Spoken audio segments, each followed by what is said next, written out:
you can get hiccups from laughing, maybe being really sad can get rid of them.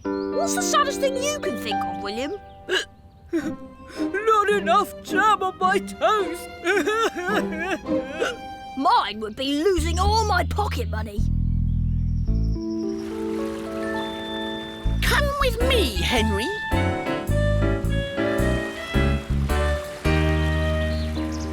Come on then, drop it. But maybe there's something else that would make me sad.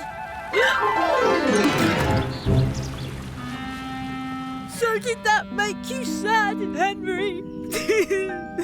Did that get rid of your hiccup? No, just made me really angry. Ralph, what are you doing? Trying to give you a fright. Oh, thanks. Maybe it would work if you gave someone a fright.